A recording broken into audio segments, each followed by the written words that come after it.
खूनी इश्क। रात का समय, सुनसान सड़क पर एक कार बहुत तेजी से चली जा रही थी। सड़क के दोनों तरफ घना जंगल और उसमें से आती डरावनी आवाज़ें दिल को अंदर तक सहमा रही थी। इतनी काली रात में पूरे चांद की रोशनी की फीकी लग रही थी और उस पर से साए साए चलती हुई ठंडी हवाओं का शोर एक भयानक डर पैदा कर रहा था। कार में बैठे चारों लोगों का दिल बहुत तेजी से धड़क रहा था और डर के मारे सब पसीने पसीने हो जा रहे थे। उस कार में एक 30-32 साल की औरत, 35 या 36 साल का एक आदमी जो कि कार चला रहा था और पीछे 2 छोटे छोटे बच्चे, एक लड़का जो तकरीबन 5 साल का होगा और एक लड़की जो तकरीबन 7 साल की होगी, बैठे हुए थे। चारों के चेहरे पर डर और खौफ साफ दिखाई दे रहा था। तभी अचानक से उनकी कार को एक जोरदार झटका लगता है। उनकी कार के शीशे एक तेजी आवाज के साथ टूट जाते हैं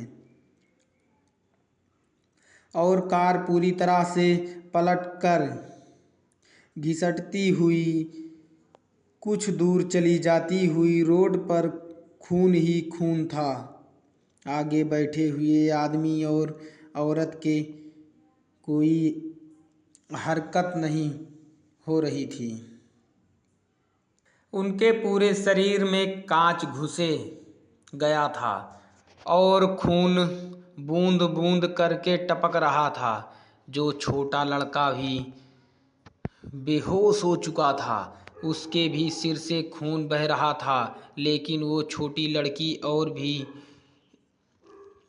होश में थी। उसके पककर नीचे गिर रहा था, लेकिन उसकी आंखें आंसुओं के सैलाव में भरी हुई थी। उसका शरीर नहीं हिल रहा था, लेकिन वो फिर भी अपनी पूरी ताकत लगाकर दर्द भरी आवाज में कुछ बड़बड़ा रही थी। मम्मी मम्मी, पापा पापा, उठो ना उठो ना।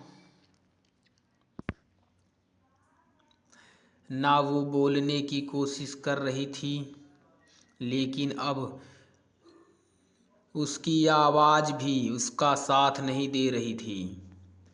उसकी भी आंखें धीरे धीरे बंद हो रही थी। अब वो लड़की भी बेहोश हो चुकी थी।